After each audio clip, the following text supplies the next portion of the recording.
Hey, everybody, how's it going? We got ourselves some news. The boy is back in town. Geno Smith, after a long wait in free agency, is coming back to Seattle. I don't know the terms of the contract, but I would assume it's basically what it was last year, 1 year deal for slightly more than veteran minimum money.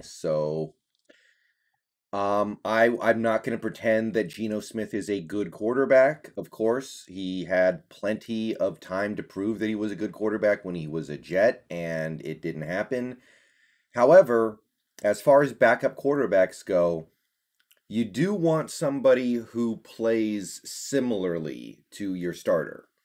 And in that regard, Geno does pretty well. So, am I happy that he's back?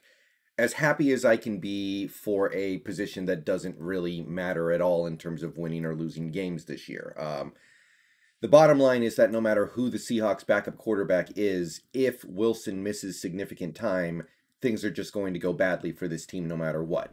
Could be Geno, it could be Magoo, it could be some rookie like Kellen Mond or Kyle Trask, or it doesn't matter that much.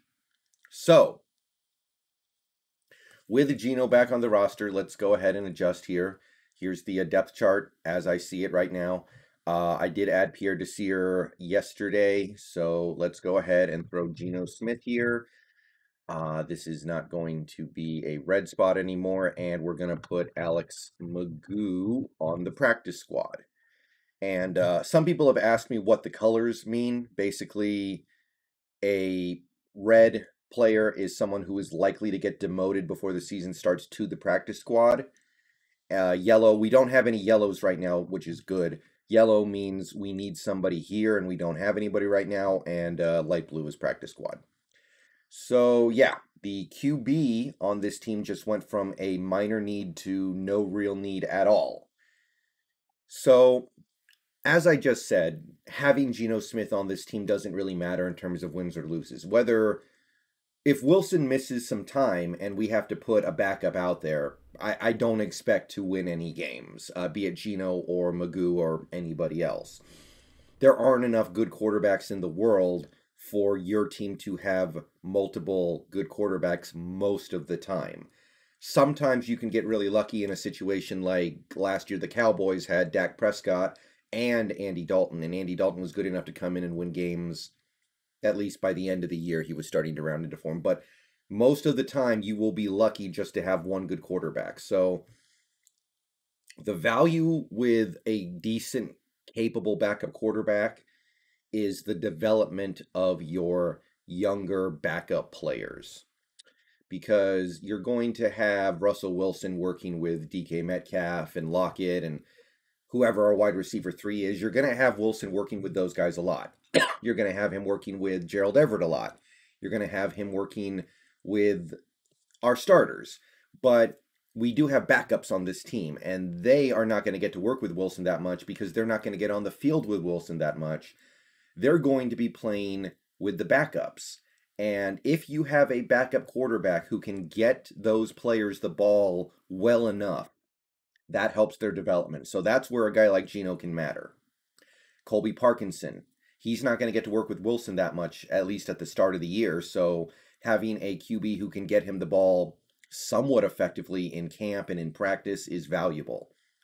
Having somebody who can get you the ball in the second half of preseason games is valuable. If you've got somebody out there like Danny Etling who just can't do it at all, it's harder for you to develop because the passes are going to be sailing 5 yards over your head. So that's where Geno has value. He can help some of these younger, bottom of the depth chart guys develop a little better because he'll be able to get them the ball more. We'll be able to see what these guys can do in preseason a little bit better because they'll have a semi-competent quarterback getting him the ball. All that being said, I am going to float one little thing out there. I would not be completely shocked if Alex Magoo takes the backup job back from Geno Smith before this season starts.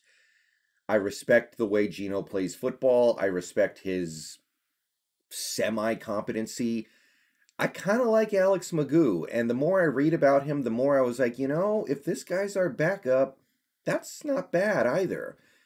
And he's younger than Geno. He has more upside than Geno because we haven't seen him in the NFL at all. So don't be shocked if Alex Magoo makes a run at things in the preseason and maybe ends up with the backup job over Geno, and Geno ends up back out on the free agent market. So something to think about, but for the moment, the QB position has been hammered down. Geno Smith is back in town as the backup. Magoo goes to the practice squad. Danny Etling off the team entirely. So not the most impactful signing, but it will matter on some level on this team. So let me know what you guys think about this one. I'm out of here. Peace out. Go Hawks. Hey, even if he doesn't play for us, we still kind of like the dude, though. Geno has some fans in the Seattle area. Some people really like him, and they're going to be happy he's back. For me, I'm about as happy as I can be, all things considered. All right. See you guys later.